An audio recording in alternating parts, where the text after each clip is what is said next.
정주행 경영론 그 네 번째 강의를 시작하도록 하겠습니다.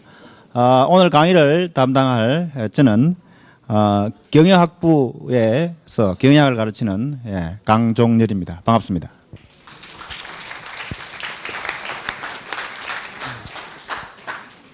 여러분들은 이미 정주행 경영론 3개의 강의를 들었습니다. 그래서 상당히 정주행 명예회장님에 대한 이해가 깊었을 줄로 알고 있습니다. 오늘 제가 주로 말씀드릴 내용은 정주행 회장님의 창조 경영에 대해서 얘기를 하도록 하겠습니다. 제가 여러분들에게 강의 드릴 내용은 먼저 왜 창조 경영이 문제가 되는가, 두 번째 창조 경영은 무엇을 의미하는가, 세 번째 정주행 회장님이 직접 행한 창조 경영의 여러 가지 사례를 설명을 드리고 이러한 창조 경영의 핵심 요인은 무엇이었는가 하는 것들에 대한 분석을 해보도록 하겠습니다. 그리고 정주행 회장님의 이러한 창조 경영은 현대그룹에 이후에 어떠한 영향을 끼쳤을까. 마지막으로 이러한 창조 경영이 에서 우리가 생각할 수 있는 의미는 뭔가, 창의적 인재의 특성과 창조 경영 시스템을 구축하기 위해서는 무엇을 해야 할 것인가, 이런 내용에 대해서 주로 말씀을 드리도록 하겠습니다. 오늘 여러분들이 이 강의에서 주로 학습해야 될 목표는 이런 것이라고 생각이 됩니다. 첫째, 정주행이 실행한 창조적인 경영 활동에는 어떠한 것들이 있는가, 이러한 사례들을 여러분들은 쭉 한번 훑어보시고 이러한 창조 경영의 근원, 뿌리는 무엇인가 하는 것들을 이해해 보시기 바랍니다. 이러한 활동은 이후에 현대그룹에 어떠한 영향을 미쳤는가 하는 점을 이해를 해보시고 정주영 회장이 행한 창조 경영 활동을 보고 우리는 무엇을 배울 수 있을 것일까, 이런 것들 여러분들이 잘 음미를 해보시기 바랍니다.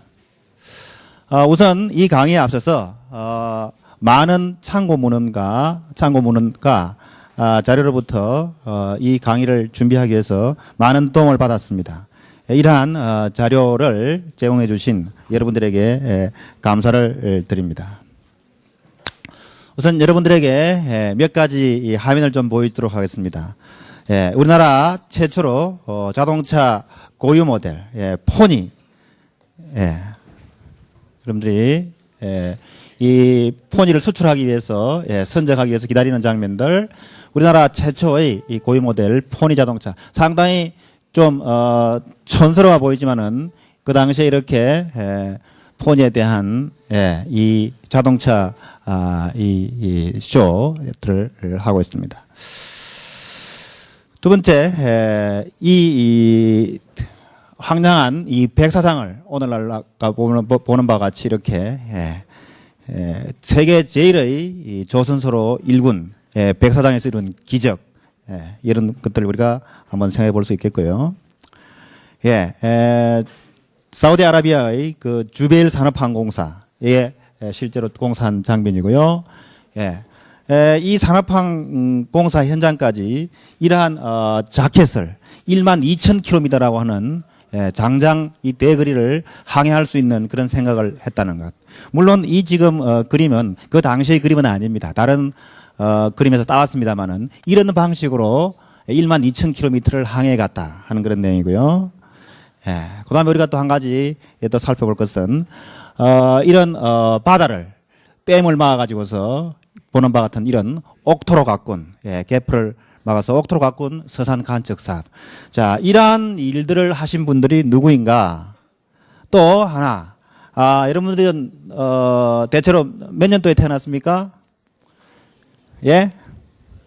올림픽 이전에 태어났습니까? 올림픽 이후에 태어났습니까? 이전에 태어났습니까? 우리나라에서 올림픽을 했다는 사실은 알고 있습니까? 올림픽을 직접 눈으로 봤습니까? 아마 여러분들이 기저귀 차보지 않았나 생각이 됩니다만은 1988년 이 올림픽을 유치를 했는데 이러한 유치 활동은 물론 그 훨씬 이전에 이루어졌겠죠. 여러분들이 태어나기 전에 다 이루어졌겠죠. 거의 이웃 일본의 나고야라는 도시로 이 올림픽 개최지가 유력한 상황에서 이 서울의 올림픽을 유치한 훌륭한 공로로 우리 여기 계신 우리 정주영 명예회장님이 그 공로를 인정받을 수 있을 것 같습니다.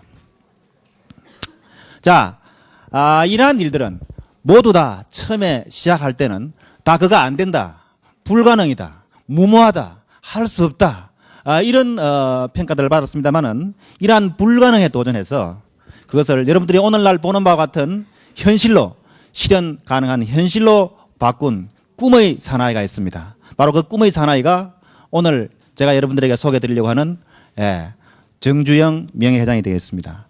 다시 한 번 더 여러 가지 몇 가지 업적들을 우리가 한번 의미를 해보면 현대 자동차를 설립을 했습니다. 국내 최초의 고유 모델 포니를 개발해서 국산 자동차를 해외 수출할 수 있는 그러한 계획을 올렸습니다. 2차 대전 이후에 자동차를 생산하기 시작해서 그것을 해외에 고유 모델로 판매한 유일한 나라, 우리 대한민국이 되겠습니다. 그러한 현대 자동차를 일구었고요. 여러분들이 잘 알다시피 현대중공업, 조선소 건설 전에 26만 톤급 유조선 수주와 차관을 승인받아서 나중에 우리가 조금 필름을 보여드리겠습니다만은 오늘날 세계 제일의 조선소로 성장시킨 그러한 현대중공업, 단독 공사 수행 불가능 예상을 깨고서 공사 수행을 해서 성공을 했고, 또 아까 여러분들이 보신 바와 같이 89개의 자켓을 1만 2,000km 떨어진 주베일 항까지 해상 수송을 해서 사우디의 이 주베일 항만공사를 성공시킨 그러한 일. 또 폐유조선으로 물막이 공사를 해서 이 개포를 옥토로 전환시킨 그런 서상 간척 사업. 경쟁도시 나고야보다 늦게 추진을 해서 부정적인 분위기에서 88 서울 올림픽 유치를 성공시킨 88 서울 올림픽 유치. 이런 등등이 전부 불가능한 현상에서 실현 가능한 현실로 바꿨습니다. 이러한 것들이 무엇으로부터 비롯되었을까? 바로 우리가 오늘 생각해 볼 창조 경영의 의미로 생각해 볼 수 있지 않느냐. 그럼 오늘날 우리가 왜 이러한 창조 경영을 문제 삼느냐? 왜 창조 경영이 중요한가? 여기는 이렇게 좀 생각을 해볼 수 있을 것 같아요. 우리는 최근을 변화의 시대라 그러죠. 그래서 변화하지 않으면 소멸한다. 그렇다면 변화하기 위해서는 변화의 요체는 무엇인가? 그것은 바로 창조적인 파괴이다. 새로운 상품, 새로운 서비스, 새로운 방법, 새로운 프로세스를 개발해서 그러한 것들로 해야지만이 오늘날 살아남을 수 있다. 또 사고의 유연성과 상상력을 기반으로 하는 창의력 또는 가치혁신 능력, 이런 것들이 오늘날의 기업에게 가장 강력하고 중요한 무기이다. 이렇게 생각이 됩니다. 또 한 가지 굉장히 중요한 사실은 그동안 우리나라의 산업 발전이 전부 선진 산업국으로부터 해외의 선진국으로부터 산업 선진국으로부터 기술을 도입하고 모방을 해서 출발을 해왔습니다. 다시 말해서 지금까지 우리나라 기업들은 우리보다 앞선 기업들이 있었기에 그 기업들을 모방해서 오늘까지 따라올 수가 있었어요. 근데 이미 어떤 분야에서는 우리나라 기업들이 제일 앞서 버렸습니다. 우리 이웃에 있는 우리 현대중공업은 세계 제일의 조선소를 가지고 있고, 또 세계 제일의 조선 생산량, 세계 제일의 조선 기술. 그래서 더 이상 이제 모방을 할래야 모방할 수 있는 그런 존재가 없습니다. 여러분들이 잘 아시다시피 삼성전자, 과거에 우리가 일본의 소니로부터 기술을 도입받고 많이 배웠습니다만은 더 이상 이제 소니로부터 배울 것이 없다. 따라서 우리는 이제 뭘 해야 되느냐? 우리들 스스로 자력으로 새로운 것을 창조해야 되죠. 그래서 한국 기업에게 더 이상 모방할 것은 없다라고 생각이 될 때 우리는 이제부터는 우리의 창의성으로, 우리의 힘으로 이 기업을 이끌어 나가지 않을 수밖에 없기 때문에 이제 창조 경영이 그만큼 중요해졌다고 봅니다. 창조 경영이 필요한 이유를 우리가 그림으로서 한번 살펴본다 할 것 같으면 경영 방식의 변화, 신성장 동력의 필요, 융합과 컨버전스의 가속화, 모방 전략의 한계, 이런 관점에서 이미 창조 사회로 진입을 했다. 그래서 우리 기업들이 앞으로 문제 삼아야 될 것은 이제 창조 경영이다. 이렇게 생각이 됩니다. 그럼 여러분들이 생각할 때 창조, 창의, 상상, 비슷비슷한 말 같은데 이것이 서로 어떻게 다른가? 그럼 상상, 이건 그야말로 여러분들이 자유로운 꿈을 꾸는 겁니다. 실제로 경험하지 않은 현상이나 사물에 대해서 마음속에서 자유롭게 여러분들이 상상의 날개를 피는 것. 이것이 우리가 상상, 그렇다고 할 것 같으면 창의, 이것은 상상을 통해서 이루고 싶은 것을 합리적인 생각을 통해서 유용한 생각을 만들어내는 것. 이제 단순한 꿈이 아니라 이 꿈을 어떻게 실현 가능한 합리적인 방법이 없을까를 생각하는 단계가 창의라 할 것 같으면 창조는 이러한 창의적인 아이디어를 기반으로 해서 많은 시간과 노력 끝에 새로운 제품과 서비스를 실제로 만들어내고 실행하는 일, 이것이 바로 창조다. 그래서 창조는 실제로 뭔가를 만들어낸 결과가 되겠죠. 그죠? 그래서 상상이 단순한 자유로운 생각, 새처럼 이렇게 날고 싶다 하는 이러한 것이 상상이라 할 것 같으면 창의라고 하는 것은 이러한 자유로운 생각에다가 합리적인 방법론을 덧붙여가지고서 그럼 어떻게 하면 날 수가 있을 것 같은가? 예컨대 이런 여러 가지 과학적인 방법을 한번 가미를 해보는 것이죠. 창조라고 하는 것은 이제 구체적으로 이런 자유로운 상상과 합리성에 해서 구체적으로 이제 실행하는 겁니다. 비행기를 만든 거죠. 그죠? 이것이 바로 창조가 되겠습니다. 이러한 창조 경영에는 좁은 의미와 넓은 의미의 창조 경영이 있다고 생각되는데요. 좁은 의미의 창조 경영에는 과거에 없던 새로운 제품과 서비스를 창조하는 겁니다. 우리나라 여러분들이 잘 알다시피 김치 냉장고를 새로이 만들었어요. 만도기계라는 회사가 이렇게 만들었죠. 이건 창조입니다. 또 음식물 찌꺼기를 말리는 새로운 기계를 개발한 루펜이라는 회사가 있습니다. 음식물 처리기를 만들었죠. 그죠? 이런 것들은 전부 없던 물건을 새로이 만든 것이죠. 그래서 이런 걸 우리가 어떤 측면에서는 좁은 의미의 창조 경영이라고 할 수가 있는데 좀 더 창조 경영의 넓은 의미로 생각해 본다 그러면 경영 활동, 모든 활동에 창의성과 상상력을 도입해서 개선과 혁신을 가져온 걸 우리는 좀 더 넓은 의미의 창조 경영이라고 생각을 할 수 있을 것 같습니다. 끊임없는 지속적 개선과 혁신을 통해서 핸드폰 시장을 주도하고 있는 삼성전자와 LG전자. 끊임없이 계속해서 여러분들의 핸드폰은 계속 진화하고 있습니다. 그죠? 매년 업그레이드 되고, 매년 그 기능이 향상되어 가고 있습니다. 창의적인 발상으로 세계 조선업을 이끌고 있는 한국의 조선 회사들, 현대, 대우, 또 삼성, 이런 회사들은 그야말로 기발한 아이디어로 한국의 조선 산업들을 그리고 세계의 조선 산업들을 이끌고 있습니다. 또 한 가지 중요한 것은 인도의 타타 자동차인데요. 상상할 수 없는 저가의 자동차를 개발했다. 이 타타 자동차는 많은 자동차 회사들이 자동차 가격을 줄이기 위해서 자동차의 가격 원가를 줄이기 위해서 자동차의 기능 중에서 어떤 것들을 떼내야 될 것인가를 생각했을 때 여러분들이 자동차에서 아무리 원가를 싸게 하기 위해서 기능을 떼낸다 하더라도 자동차 바퀴를 4개에서 3개로 바꿀 수는 없습니다. 그렇죠? 무언가 그 기능을 떼내고 할 수가 없어요. 굉장히 한계를 느꼈는데 이 타타 자동차는 거꾸로 생각을 했습니다. 오토바이에서 뭘 더 붙이면 자동차가 되겠는가? 오토바이라고 하는 것은 자동차보다는 훨씬 원가가 싸죠. 그래서 이 싼 원가의 오토바이에다가 어떤 기능을 더 붙이면 최선의 자동차가 되겠는가. 이러한 아주 상상력을 가미해서 세계에서 가장 값싼 자동차를 개발할 수 있었겠죠. 이러한 것들이 넓은 의미의 창조 경영이 될 수 있을 것 같습니다. 이러한 창조 경영을 하기 위해서 학생 여러분들도 어떻게 하면 이런 창의적인 인재가 될 수 있겠느냐. 창의적인 인재의 특성으로 우리 이 조백 교수는 이러한 것들을 얘기를 했습니다. 튼튼한 기초 지식이 있어야 되겠다. 퍼지 사고력이 있어야 되겠다. 왕성한 호기심이 있어야 되겠다. 모험심이 있어야 되겠다. 부정적인 생각보다는 긍정적으로 생각해야 되겠다.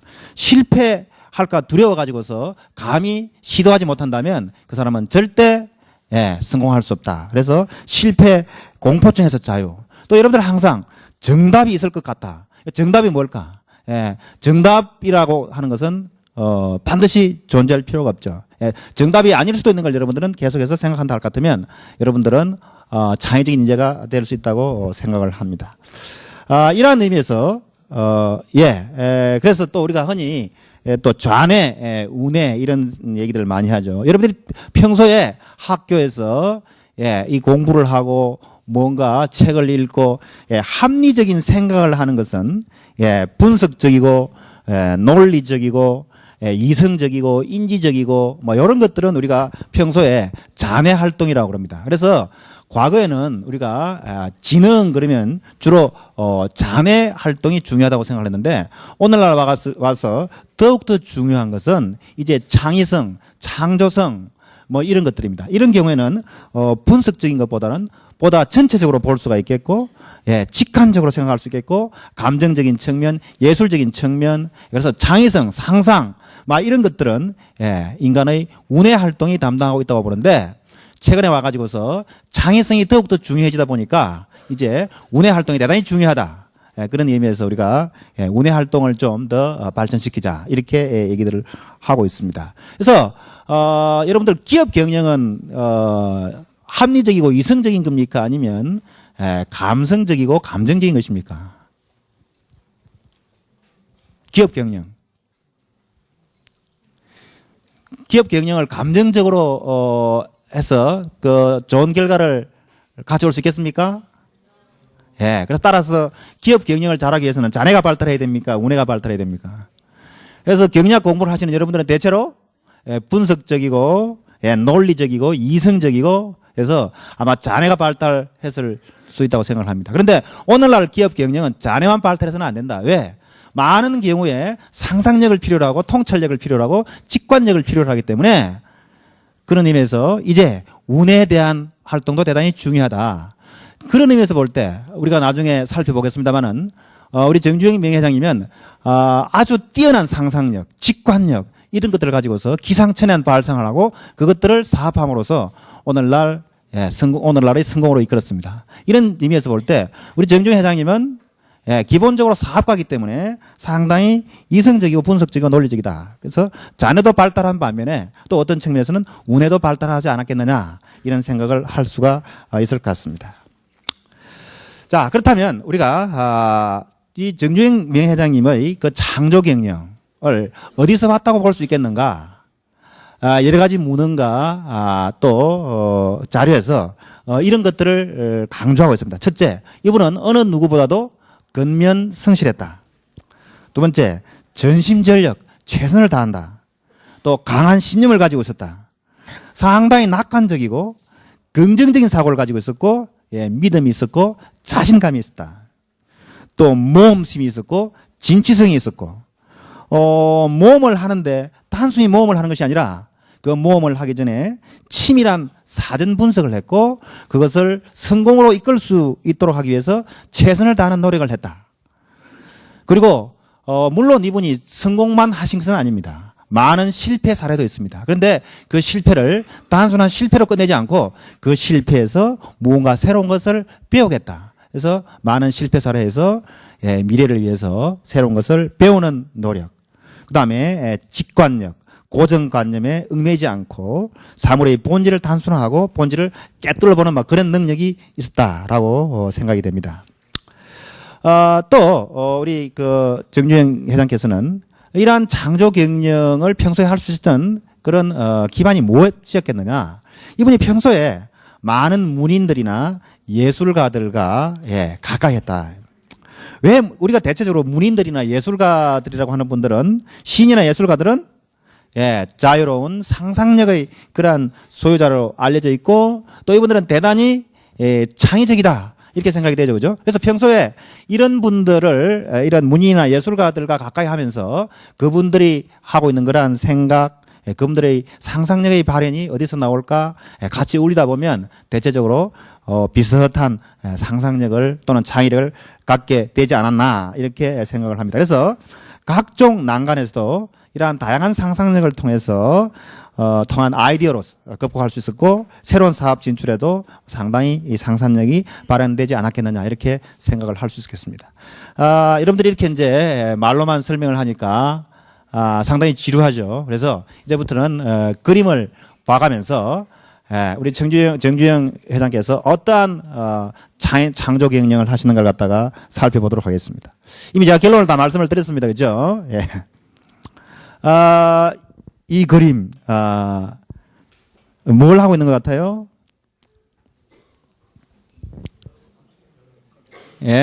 예, 아마 이런 뭐 일화들은 여러분들이 이미 다른 데서 들었거나 뭐 읽었으리라고 생각이 되는데요. 정중희 회장님이 이 처음에 가출을 해가지고서 인천의 그 부두에서 짐 지는 일을 했습니다. 그때 노동자 합숙소에서 잠을 자는데 말이죠. 예, 이 그 노동자 합숙소의 그 환경이 그렇게 좋지 않았겠죠. 우리나라에 지금은 뭐 벼룩이 있는지 모르겠습니다만은 저희가 어릴 때만 하더라도 벼룩, 이런 게 굉장히 많았죠. 여러분들 어떻게 생겼는지 모르죠? 예, 정말 좋은 시대에 살고 있습니다. 그 당시에 노동자 합숙소에 벼룩이 많았죠. 그래서 도저히 밤에 잠을 잘 수가 없는 거예요. 벼룩이 침상 위로 기어 올라와 가지고서 무니까. 그래서 벼룩이 침상 위로 못 기어 올라오도록 하기 위해서 여기에 뭡니까?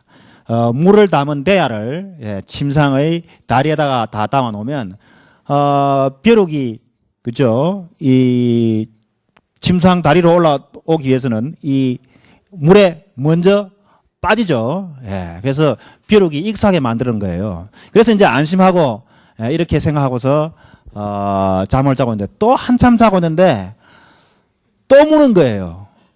이상하다. 이 벼룩이 어디서 났을까? 그래서 가만 생각을 해보니까 이 벼룩들이 이제 이 침상 다리로 못 끼어 올라오니까 어떻게? 이 옆에 있는 벽을 타고 올라가 가지고서 천장에서 낙하하는 거예요. 낙하를 해서 이렇게 이제 막 무는 겁니다. 자, 제가 여기서 여러분들이 이 아이디어가 기발하지 않나요? 그렇죠? 예. 벼룩이 못 끼어 올라오게 이렇게 이 물을 담은 대야를 이 침상에다가 했다는 얘기죠. 그렇죠? 예. 그래서 근데 중요한 것은 이러한 상상력이 아니라 정중희 회장님은 여기서 뭔가 교훈을 얻었습니다. 예. 아까 제가 말씀드린 것처럼 인천에서 막노동할 때 노동자 합숙해서 이런 빈대를 보고서 하물며 빈대도 목적을 위해서는 저토록 머리를 쓰고 저토록 죽음을 다해 노력해서 성공하지 않는가. 나는 빈대가 아닌 사람이다. 빈대한테서 배울 건 배우자. 인간도 무슨 일이든 절대 중도 포기하지 않고 죽을 힘을 다한 노력만 쏟아붓는다면 이루지 못할 일이 없다. 다시 말해서 어떤 절박한 상황에서 이 문제를 해결할 수 있는 방도는 뭘까? 이걸 절박하게 생각하면 꿈에서 나타나도 실현될 수 있는 방법이 있다는 얘기죠. 그래서 언제나 무슨 일이나 최선의 노력을 쏟아부으면 성공하지 못할 것이 없다. 이러한 말씀을 하고 계십니다. 나는 빈대한테도 교훈을 얻었다. 사람들은 공경에 처하면 어떻게 할 방법이 없다. 길이 아무데도 없다는 체념의 말을 곧잘 한다. 그러나 그렇지 않다.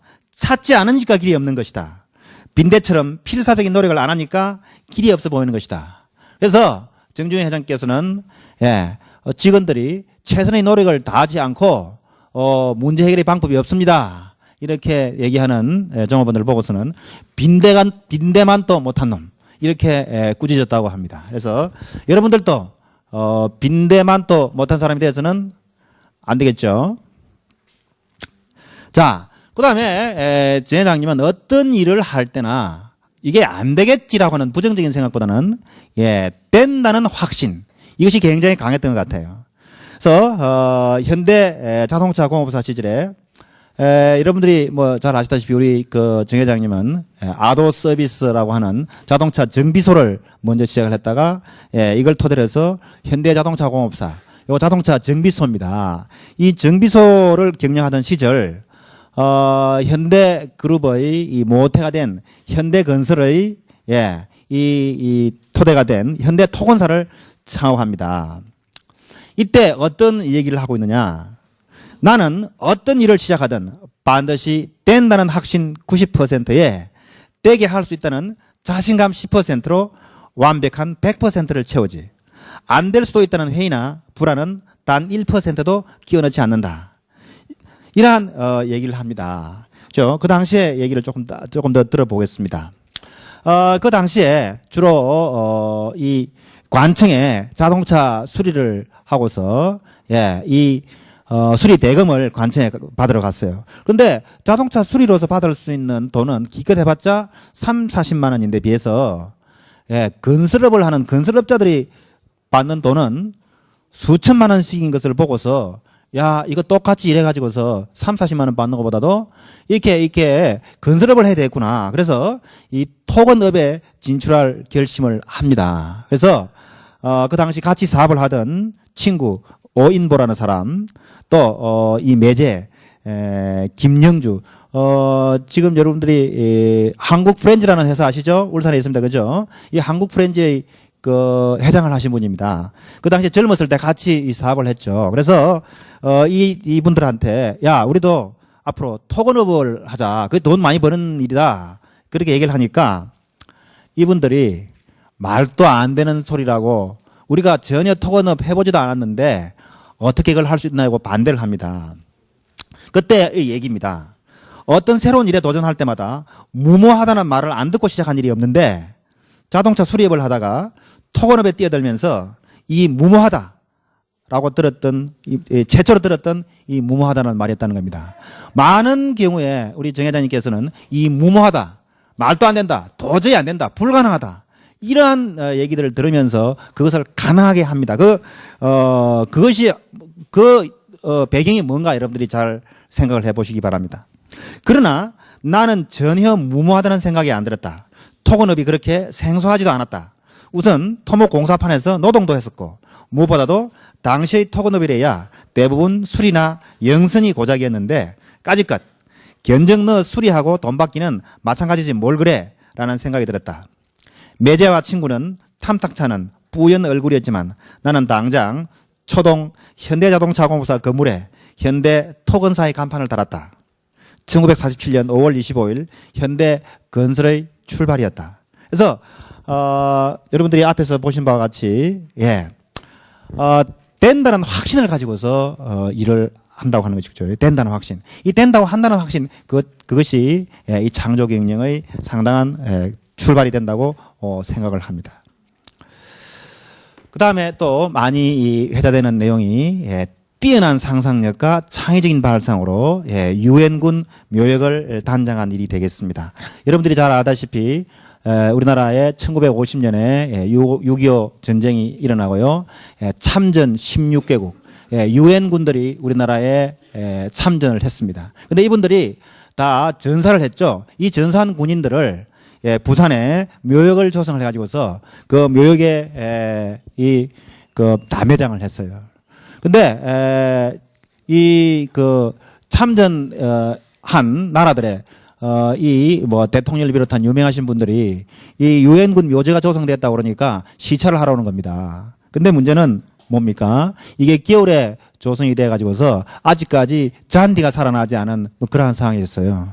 이때 이 미군 측에서 정주행 회장을 부릅니다. 물론 이전에 이 현대 아까 토건사에서 말이죠.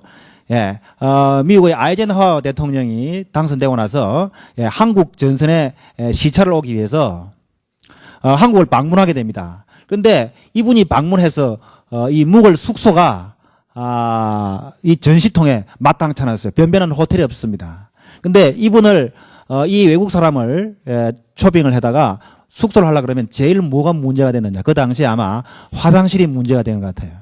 여러분들 오늘날 우리나라 대부분 양변기를 사용하고 있습니다만 그 당시만 하더라도 양변기가 없었어요. 근데 이 일국의 대통령을 양변기가 없는 이러한 이 숙소에다가 모시려고 그러니까 대단히 문제가 됐죠. 그래서 미군 측에서 그 현대 토건수를 불러가지고서 이 양변기를 갖춘 그러한 숙소를 좀 지어달라.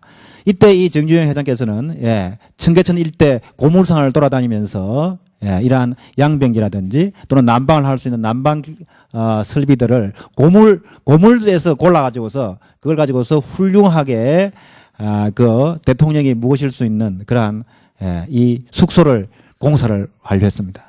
이걸 보고서 미군들은 정주영 회장 같으면 못할 일이 없겠구나. 그래서 그 엄동설안에 유엔군 묘지를 파랗게 단장을 해 나오라는 그러한 부탁을 한 겁니다. 출병한 각국 유엔 사절의 묘지 참배 계획이 있었는데 이 엄동설안에 묘지를 파랗게 단장해 달라는 그러한 주문을 받고 미군은 어떻게 생각했느냐. 한겨울에 잔디를 구하는 것 자체가 불가능하다. 이렇게 생각했지만은 혹시 정 회장이면 할 수 있을지도 모른다. 그렇게 해서 정 회장에게 요청한 겁니다. 그런데 문제는 참배는 닷새 후에 지금 해야 되는 거예요. 뭐 여러분들이 생각할 때 그 당시에 우리의 상황이 좋았으면 저 남쪽 나라 가서 잔디를 구했을 텐데 지금 닷새 후죠, 그죠? 자, 이때 정 회장께서는 파랗기만 하면 되냐 이렇게 물어봤답니다. 아, 그래 파랗기만 하면 된다. 그래서 이 정 회장님 어떤 생각을 했느냐? 잔디 아니라도 파라면 되죠, 그죠? 그리고 우리나라 겨울에 남쪽 지방에서는 파랗게 이렇게 보리가 자라고 있습니다. 그래서 어떻게 했습니까? 낙동강 연안의 남지 또 모래질 이런 벌판에 가가지고서 보리밭을 통째로 사서 이러한 보리 포기들을 이 유엔 묘지에다가 이 이식을 한 겁니다. 그래서 묘역을 꾸몄죠, 그죠? 멀리서 보니까 멀리서 보니까 이 보리를 가지고서 묘역을 단장을 했습니다만은 멀리서 보니까 파란 잔디가 새파랗게 살아있는 아주 멋있는 묘지가 됐겠죠, 그죠? 그래서 뭐 이렇게 회고를 하고 있습니다. 대금을 3배나 받을 수 있다. 또 정주행은 무엇이든 가능하게 하는 사람이라는 그러한 인식을 줄 수가 있었고 그 이후에 미군이 발주하는 주요한 공사에 현대가 이 공사를 수주할 수 있는 그러한 밑그림이 될 수 있다. 그래서 상당히 상상력과 기상천외한 발상으로 이러한 공사를 한 것 같습니다. 여러분 오늘날 보는 바와 같은 유엔 공원은 이러한 모습을 보이고 있습니다. 그 다음에 우리 정주영 회장님의 그 상상력 또는 창의적 발상력 이런 것들은 어떻게 보면 현장주의. 현장에서 직접 일을 하고 행동하다 보면 여러 가지 새로운 아이디어가 생각나게 되고 새로운 발생을 하게 되지 않았나 그러한 생각을 합니다. 평소에 현장에서 직접 이렇게 무전기를 들고서 현장을 지휘하고 지시하는 그러한 모습이 되겠습니다. 그래서 이 내용을 조금 얘기를 한번 해보겠습니다. 우리나라 건설 사상 최초의 해외 진출 공사는 태국의 고속도로 공사였습니다. 이 고속도로 공사는 태국 남단 말레이시아 국경 부근의 두 도시인 파탄이라는 도시와 나랏피왓이라는 도시 간에 고속도로를 건설하는 그러한 공사였습니다. 이 공사는 우리나라 건설공사 사상 최초의 해외 진출 공사입니다. 1966년 1월 달에 착공을 해서 1968년 3월에 완공을 했습니다. 규모는 2차선 98km, 공기는 30개월, 공사비는 522만 달러로서 당시 환율로 환산한다면 약 14억 7,900만 원. 지금 돈으로는 얼마 되지 않는 것 같지만은 당시 현대건설의 이 수익의 상당 부분을 차지했다고 합니다. 이것이 얼마만큼 이 이벤트적인 것이냐면 우리나라 해외 진출의 첫 출발이어가지고 말이죠. 그 당시에 근로자들이 대한항공 비행기를 타고 이 태국으로 날아가야 됩니다. 이 비행기들이 근로자들이 비행기를 타고 타는 그 과정을 당시 KBS 방송국에서 실황 중계를 했습니다. 여러분들이 지금 들으면 대단히 우스운 얘기로 들릴지 모르겠습니다만은 우리나라 이 건설 회사가 최초로 해외 공사를 하러 나가는 겁니다. 그렇죠? 단일 공사로서 최고의 공사 규모였고 그래서 당시 현대 건설로서는 최고의 기술진을 동원해서 공사를 했고 수시로 또 우리 정 회장님은 현장에 나가서 아까 여러분들이 보는 바와 같은 그러한 현장 동료를 합니다. 아까 본 그림이죠, 그죠? 이런 식으로 현지에 나가서 동료를 했습니다. 근데 결과는 수없는 시행착오 끝에 막대한 손실만 입습니다. 왜? 그 당시 우리나라 건설 기술이 낙후됐고 경험이 부족해가지고서 또 공사 관리 체제도 아주 취약했습니다. 현지에 나가가지고서 현지인 인력을 관리하는데도 상당히 취약점이 있었고요. 그 다음에 그 나라의 기후 조건, 환경 조건을 너무나 몰랐던 거예요. 미처 알지 못했던 엄청나게 쏟아붓는 비. 이 건설공사 하는데 비가 엄청나게 쏟아지니까 공사를 제때 끝낼 수도 없고 또 문제는 토질이 나빠가지고서 길을 닦는데 많은 어려움을 겪었다. 그렇지만 이 공사에서 어떤 일을 찾을 수가 있느냐. 그런 문제점들을 극복하는 과정에서 새로운 경험과 노하우를 축적을 해서 현대건설이 이러한 그 태국의 고속도로 공사에서 얻은 경험을 바탕으로 해서 나중에 우리나라 경부 고속도로를 건설하는데 상당한 기여를 하게 되는 그러한 것이 이 태국 파타니 나라티앗 고속도로 공사입니다. 이러한 공사 현장에서 정 회장님께서는 어떤 상상력과 기발한 아이디어를 생각했는가? 이게 지금 이 태국에서 고속도로를 공사를 하는 모습이 되겠습니다. 당시에 이 정 회장님은 한 달이면 일주일은 태국에 와서 현장에서 근무를 했죠. 새벽 4시에 현장에 나와서 바이브레이터를 돌렸을 정도로 아주 의욕이 강했고 이처럼 명 회장께서 솔선해서 열심히 하는 모습을 보여줘서 기술자들이 많은 자극을 받았습니다. 자, 그때 일화입니다. 한국이 처음으로 해외 진출한 공사이므로 사명감을 가지고 태국에 도착해서나 여러 가지 시행착오가 많았다. 태국은 비가 많은 나라여서 모래와 자갈이 항상 너무 젖어 있어 그대로 섞을 경우 함수량이 맞지 않아 아스콘이 제대로 생산되지 않았다. 아스팔트 포장을 하려고 그러면 이런 아스콘을 생산해야 되겠죠? 그러한 사실을 2, 3개월간 고심한 후에 알아내서 이제 그 문제를 해결하기 위해서 건조기에다가 자갈을 넣고 말리려고 했으나 건조기 자체의 온도가 올라가지 않았다. 그런데 하루는 정 회장이 와서 보더니 건조기에 비싼 기름을 떼가면서 말릴 게 뭐가 있느냐. 골재를 직접 철판에 놓고 구워라 라고 지시를 했습니다. 과연 건조기를 이용할 때보다 생산 능률이 2배 내지 3배까지 높아졌습니다. 또한 모래와 자갈에 모두 천막을 덮었다가 써서 다시 말해서 비를 막는다는 얘기가 되겠습니다. 그죠? 80% 이상의 아스콘 가동률을 올릴 수 있다. 이 얘기는 제가 현대건설 50년사에서 당시 이철민 부장이라는 분이 쓴 이 수기를 읽다가 발견한 내용입니다. 이처럼 현장에서 직접 이 지시를 하다 보니까 그 현장에서 이렇게 순간순간 번뜩이는 아이디어가 나올 수 있다는 그런 얘기가 될 것 같습니다. 자, 그 다음에 우리가 이 포니 이 자동차 얘기를 좀 하죠. 물론 여러분들이 잘 아시다시피 우리나라에 1960년대, 1970년대 변변한 자동차 회사가 없었죠. 당시 자동차 부품을 생산하는 회사조차 없는 상황에서 첨단 기계 기술의 총화인 자동차 독자 모델을 개발하겠다는 구상은 터무니없는 것이었다. 대체로 그 당시에 모든 자동차를 생산하는 나라들은 자동차 산업을 어떻게 시작하느냐. KD 또는 CKD, 자동차 완성차를 분해를 하겠죠. 그죠? KD, knockdown 또는 CKD, completely knockdown. 이 분해한 부품을 자동차 완성차로 들어가면 관세가 높기 때문에 자동차 분해한 부품을 가지고 들어가가지고서 그 부품을 그대로 조립하는 회사가 대부분입니다. 이런 자동차는 우리가 고유 모델이라고 하지 않습니다. 그 나라의 자동차를 단지 분해 조립만 하는 것이죠.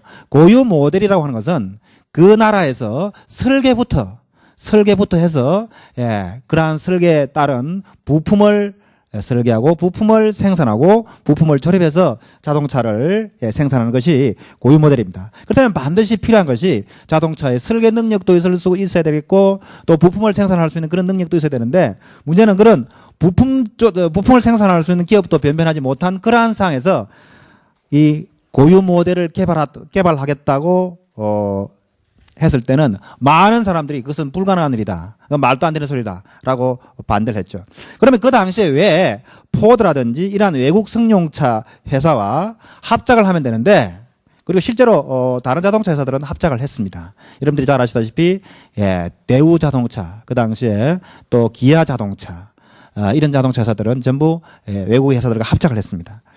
합작을 왜 포기를 했느냐. 외국 자본과 외국 회사와 합작을 한다고 하는 것은 외국의 자본이나 기술에 종속될 수 있다. 종속된다면 우리 나름대로의 기업 발전이나 나름대로의 기술 발전은 상당히 제한된다라고 생각을 했습니다. 또 외국 자동차 회사와 합작을 하다 보면 외국 자동차 회사가 그러면 우리나라에 들어오는 이유는 우리나라 기업에 기술을 줘가지고 우리나라 기업을 발전시키려고 하는 그런 생각 때문에 오느냐? 그것보다는 보다 1차적인 생각이 뭐겠습니까? 우리나라에서 그 사람들이 자동차를 생산해서 국내 시장에 팔겠다는 생각이 더 강하겠죠. 그죠? 그래서 생산 기지와 판매 시장화 되는 것을 거부를 했습니다. 반면에 그 당시에 신진자동차 회사라고 하는 회사는 미국의 GM 회사와 합작으로 해서 GM 코리아라는 것을 갖다가 설립을 합니다. 그 GM 코리아가 나중에 대우자동차 회사가 됩니다. 여러분들이 대우자동차 회사와 현대자동차 회사의 두 개를 비교를 해보면 물론 현대자동차 회사는 여러분들이 오늘날 보는 바와 같이 세계 제5위의 자동차 그룹으로 성장해 있는 반면에 대우자동차 회사는 이미 미국의 GM에 흡수 통합돼 버렸죠. 그죠? 그래서 어떻게 보면 국산 대우 회사는 미국의 GM에 흡수돼 버렸죠. 근데 그 당시에 보면 말이죠. 이 대우자동차 회사는 미국의 GM과 합작을 했기 때문에 기술 개발에 상당한 제약을 가하고 있습니다. 자동차의 부품에 대한 설계 변경을 하기 위해서는 반드시 미국 GM의 승인을 택하도록 되어 있습니다. 여러분들은 아직 그 차를 안 타봐서 모르겠습니다만은 과거에 대우에서 생산되던 초창기에 생산되던 차들 중에서는 말이죠. 뒷좌석 시트가 굉장히 이 높이가 높아가지고 우리나라 사람들이 앉기에는 굉장히 불편했어요. 그거 왜 그런 거 하니까 그 대우자동차를 최초로 개발한 그 모델이 GM에서 개발한 겁니다. 그래서 서양 사람들이 체격에 맞추다 보니까 뒷자리의 시트가 상당히 높았죠. 우리나라에는 이게 맞지 않으므로 그 시트 설계를 변경하려고 했습니다. 우리나라 환경에 적합하게끔 그죠? 근데 GM에서 그것을 허락을 안 해줬죠. 따라서 대우에 있는 이 경우에는 말이죠. 자동차 부품을 개량하거나 개선하거나 이렇게 한번 해봐야지만이 기술이 발전이 되는데 그런 것들을 할 수 있는 기회가 상대적으로 적었죠. 그래서 우리가 기술적으로 종속된다는 것은 막 이런 것을 의미하게 되겠습니다. 그래서 외국 자동차 회사하고 합작을 하게 되면 이러한 기술 종속화 내지는 시장 종속화 이러한 것들을 생각하기 때문에 합작을 포기하고 대신에 순수 국산 자동차를 개발을 한다는 결단을 내린 것이죠. 그런데 순수하게 국산 자동차 개발을 했을 때 어떤 문제가 예상됩니까? 자동차는 대량 생산을 해야지만이 그 원가 최상성이 맞습니다. 그죠? 그래서 이걸 국내에서만 팔아가지고서는 대량 생산을 할 수가 없죠. 그렇다면 이걸 외국에 수출을 해야 되는데 수출을 하려고 그러면 우리 자동차의 경쟁력이 외국 자동차보다 우수해야 합니다. 근데 자동차를 한 번도 만들어 보지 않은 나라에서 이런 자동차를 만들어 가지고서 이미 자동차를 수십 년, 수백 년 만든 회사들하고 경쟁을 해서 이길 수 있는 가능성이 얼마나 되겠나요? 그래서 많은 사람들이 불가능하다. 거의 무모한 짓이다라고 생각을 했죠. 그런데 정주영 회장께서는 1976년 1월 이러한 고유 모델 포니를 탄생시킵니다. 아마 이 과정에 있어서 왜 이렇게 하려고 했느냐 하는 것에 대해서는 지난번 여러분들 강의 2에서 그죠? 여러분들이 그 당시 왜 우리가 국산 자동차를 개발하려고 했느냐에 대한 얘기는 들었죠? 그러한 생각에서 이 꼭 산업 발전을 위해서는 우리가 이 고유 모델 승용차를 개발해야 된다 이렇게 생각을 했습니다. 당시 1973년 9월에 이탈리아의 자동차 디자인 회사인 이탈 디자인사의 주지아로에게 이 100만 불을 지불하고 디자인을 의뢰합니다. 스타일링은 주지아로, 엔지니어링은 만토바니, 엔진 엑셀 트랜스미션은 영국의 조지 턴불. 그래서 사실은 이 고유 모델 승용차지만은 실제로 설계를 한 사람들은 전부 우리나라 사람들은 그 당시에 능력이 없었기 때문에 이 사람들이 설계를 해줘. 하지만 이 개발의 주역은 누굽니까? 개발의 주역은 현대라고 하는 한국의 회사였죠. 1974년 7월 연산 5만 6천 대의 자동차 종합자동차 공장을 건설합니다. 그렇게 하면서 주요 자동차 부품을 국산화시킵니다. 국산화시키기 위해서 우리나라의 자동차 부품 회사들을 갖다가 그 당시에는 아주 조그만 아주 중소기업들 아니면 아예 없던 기업들 새로 만들죠. 그래서 여러분들 오늘날 보는 바와 같은 울산 인근에 있는 아주 성장된 자동차 부품 회사들을 볼 수가 있습니다. 세종공업이라든지 덕양산업이라든지 한일이화라든지 이런 회사들이 새로 만들어진 회사들이죠. 그 회사들이 오늘날 아주 큰 회사가 되어 있습니다. 이렇게 자동차를 생산함으로써 외국에서 수입해야만 했던 자동차를 우리 스스로 생산했기 때문에 엄청난 수입 대체 효과뿐만 아니라 여러분들이 오늘 보는 것 같이 우리나라의 자동차들이 세계를 누비고 있습니다. 우리가 자동차를 수출해서 엄청난 외화를 벌어들이고 있죠. 그래서 현재 현대자동차, 기아자동차 이 두 그룹은 세계 제5위의 자동차 대기업으로 발전했습니다. 이것이 어떤 기업가의 어떤 상상력, 꿈 이런 것들을 현실화시킨 게 되는 것이죠. 그렇죠? 그다음에 우리가 조선업에 대한 진출을 한번 생각해 보겠습니다. 이거 아주 발상의 전환이었습니다. 현대중공업의 탄생은 이 발상의 전환이다. 배를 한 번도 만들어 보지 않은 그러한 회사가 배를 만들기로 생각했다. 다시 말해서 이 배도 작은 배도 아닌 거의 20만 톤급, 30만 톤급이라고 생각되는 엄청난 배를 만들 생각을 한 것은 아주 단순한 발상을 한 거죠. 그죠? 이것은 우리가 흔히 얘기하는 슈페트가 얘기한 신기축, 이노베이션이라고 생각을 할 수가 있습니다. 그러면 왜 현대는 이 조선업에 진출하려고 했는가? 아까 우리가 봤다시피 1965년 태국의 고속도로 공사를 기점으로 해서 월남, 태국 등등에서 건설 공사를 합니다. 그런데 여러분들이 아까 보았다시피 이 태국의 최초의 해외 건설 공사에서 실패를 합니다. 그렇죠? 또 월남 전쟁의 이 와중에서 목숨을 이 담보로 그때 당시에 월남 전쟁이 일으키고 있었죠. 그죠? 전쟁 상황에서 여러 가지 공사를 하다 보니까 이 목숨의 위험도 느꼈고 또 태국 고속도로 공사에서 여러 가지 이 힘든 일을 하다 보니까 외국에 나가 고생하느니 몇천만 달러, 몇억 달러짜리 배를 수주해서 국내 조선소에서 우리 기술로 건조한다면 해외 건설보다 안전할 것이다. 해외 공사하는 것보다 안전하게 우리가 한 자리에 앉아서 사업을 해보자. 그래서 조선을 해서 국내에 앉아서 규모가 큰 달러 계약을 하자. 이런 생각을 하게 되는 겁니다. 어떻게 단순하게 생각하느냐? 이런 국내에서 안정적으로 하면서 해외 공사 이상의 외화 획득이 가능한 이런 업종이 조선공업이다 생각을 했고요. 그러면 배는 뭐냐? 배를 만든다는 것은 건설업에서 하는 건축공사와 기전공사를 결합한 것과 유사하다. 그래서 이 정 회장께서는 탱크를 만들어서 이것이 그 안에 엔진을 집어넣고 물에 떠서 갈 수 있으면 이것이 배라고 생각했죠.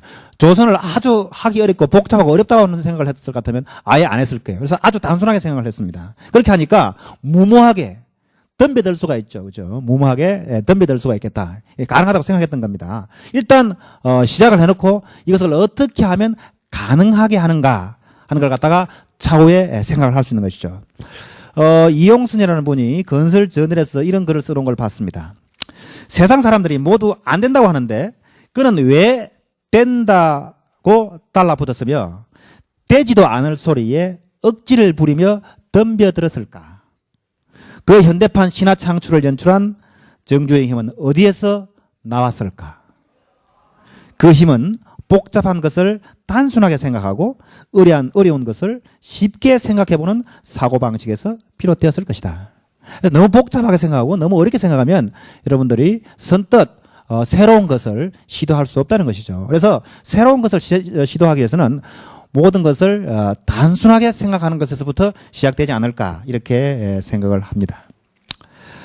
그 다음에 또 이것이 아마 안 될 것이다. 하기 힘들 것이다. 이렇게 생각한다 그러면 하기 힘들겠죠. 그런데 많은 경우에 아주 긍정적으로 사고하고 있습니다.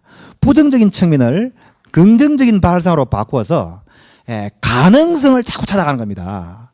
무조건 안 된다고 생각하지 않고 가능할 것이다 생각하고서 어떻게 하면 가능할까? 가능성을 자꾸 찾아가는 것이죠. 1973년 1차 석유파동 시에 그렇죠. 우리나라 기업들이 이 외화 획득을 위해서 중동의 건설과 토목 시장에 진출하려고 합니다. 그래서 예, 대통령이 우리나라 기업들이 이 중동의 건설 시장에 나가서 과연 일을 할 수 있을지, 그리고 채산성이 있을지 이것을 가서 조사해 보고 오너라. 조사단을 파견을 시켰죠. 그런데 그 조사단들이 와서 예, 대통령께 보고한 내용은 이런 내용이었습니다.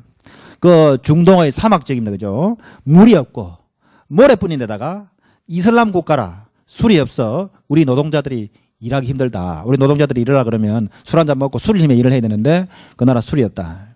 그런데 이러한 보고를 받고서 우리 정 회장께서는 전혀 다른 각도에서 다른 상황, 다른 각도에서 생각을 합니다. 물이 없고 모래만 있다? 모래는 공짜로 무제한 쓸 수 있는 건설 자재요. 예, 물은 바닷물을 끌어다 담수로 만들면 되고, 여기 우리 여학생들에서 대단히 좀 미안합니다만은 술과 여자가 없으면 국내에서 보내면 될 것이다. 그러면 그만큼 외화 획득률도 늘어날 것이다. 그죠? 이렇게 이 역발상을 하게 되는 거죠. 그죠? 그래서 부정적이 아니라 긍정적인 사고방식을 했습니다. 이러한 긍정적인 사고가 바로 현대중공업, 현대조선의 출발과도 관련이 있습니다. 울산 조선소를 처음에 시작할 때 울산 조선소도 가능하다는 긍정적인 사고에서 출발해서 실현된 것이다. 영국에 가서 울산에 50만 톤급 도크를 파서 30만 톤급, 50만 톤급 배를 만들어 팔아서 갚을 테니까 돈을 좀 빌려달라 했더니 그들 대답은 당신들은 그렇게 큰 배를 만들어 본 경험도 없고 기술자도 없어서 안 된다 였다.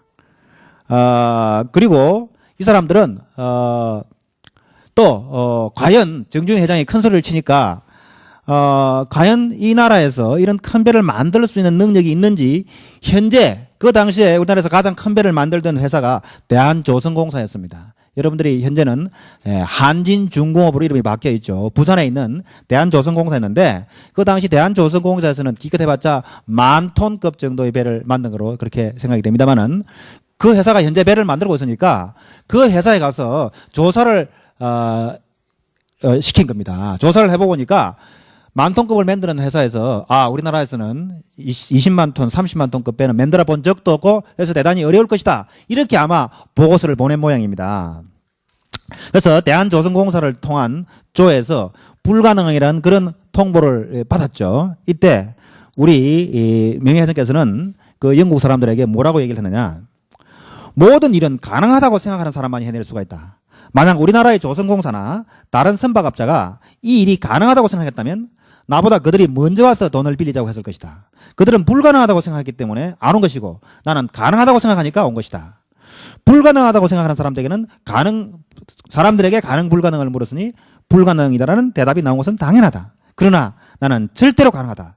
반드시 해내겠다. 그래서 우리가 이 차관을 지금 요청하는 이 서류를 다시 한번 검토해다오. 그죠? 그렇게 얘기를 하니까 그들은 내 말에 고개를 끄덕였고 결국 그들은 그들의 차관 주선으로 울산 조선소가 현실화된 것이다. 그래서 처음에 이제 차관을 신청할 때 그러한 얘기가 되겠습니다. 그래서 상당히 긍정적인 사고를 하고 있다. 현대중공업의 탄생 과정은 뭐 여러분들이 잘 알고 있습니다만 간단하게 좀 설명을 드리겠습니다. 이 조선업에 진출하기로 결심을 하고서 제일 중요한 것이 뭐였습니까? 이 조선에 필요한 기술이었겠죠. 그죠? 그래서 그러한 기술을 우리가 도입하기 위해서 그 당시에 현대에서는 영국의 애플도어 그리고 스코트 리스고사와 접촉을 해서 그 하원이었던 롱바톰 회장을 만납니다. 처음에 롱바톰 회장은 한국이라는 나라는 이 조선업을 해본 적이 있기 때문에 이러한 20만 톤, 30만 톤급 조선업은 불가능하다고 얘기를 했는데 이때 우리 정 회장님은 아주 또 기지를 발휘하죠. 그죠? 그래서 주머니에 있던 500원짜리 지폐를 꺼냅니다. 그죠? 이 지폐에 무슨 그림이 있습니까? 거북선 그림이 있죠. 그래서 우리 조상들은 이미 16세기에 철갑선을 만들었다. 당신들이 꿈도 못할 그 시기에 철갑선을 만들었다.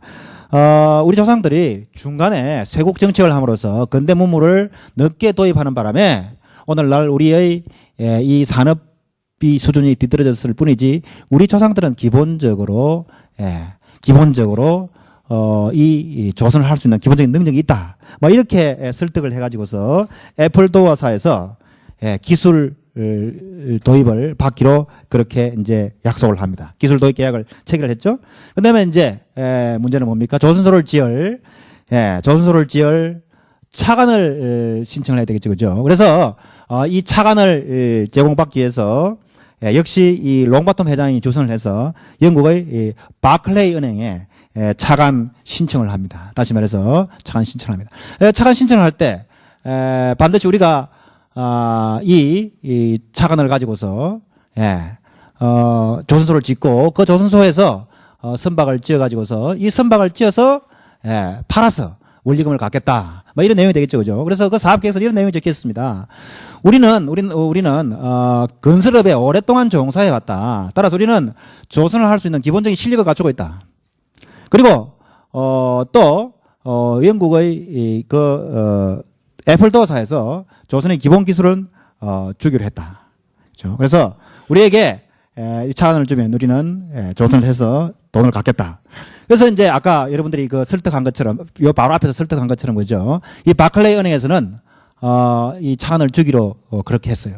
근데 이제 문제는 영국 정부의 이 신용 보증을 받아야 됩니다. 그래서 영국 정부의 신용 보증국에다가 이 신청서를 냈어요. 왜냐하면 그 당시에 영국의 회사들이 후진국에다가 투자를 하기 위해서는 만약에 후진국의 기업이 실패를 해서 그 돈을 못 갚게 되면 영국의 기업이 위험해지죠. 그래서 그것을 막기 위해서 영국 정부가 지급 보증을 해줍니다. 만약의 경우에 후진국 기업이 돈을 못 갚게 되면 영국 정부가 대신 갚아주겠다는 그런 얘기가 되겠습니다. 그래서 그렇다면 영국 정부는 더욱더 철저하게 이 후진국 기업의 이 상한 능력을 갖다가 문제 삼겠죠. 그래서 영국 정부의 이 수출 신용 보증국에서 이 정 회장을 부릅니다. 정 회장 부르니까 어떤 얘기를 하느냐? 당신들이 제출한 이 사업 계획서를 보니까 당신들은 조선을 할 수 있는 기본적인 실력도 갖추고 있는 것 같고 건설업을 오랫동안 해서 조선을 할 수 있는 능력이 있는 것 같다. 그리고 또 기술은 애플도어사에서 주기로 했으니까 당신들은 충분히 배를 만들 수 있는 능력은 있는 것 같다. 그런데 세상에 한 번도 배를 지어본 경험이 없는 당신네 배를 누가 사주겠는가? 배 사줄 사람을 찾아오너라. 이 얘기는 뭡니까? 세계에 유수한 조선소가 많은데 이제 처음 배를 지으려고 하는 당신 배를 누가 사주겠느냐? 당신은 배를 만들 수 있는 기술은 있을지 모르지만 당신 배 안 팔릴 것이다. 이 얘기가 되겠죠. 그래서 안 된다는 뜻으로 이 얘기를 했죠. 그렇지만 이 현대건설의 경영자들은 이 배를 팔기 위해서 자 이제 배를 팔러 갑니다. 뭘 가지고서?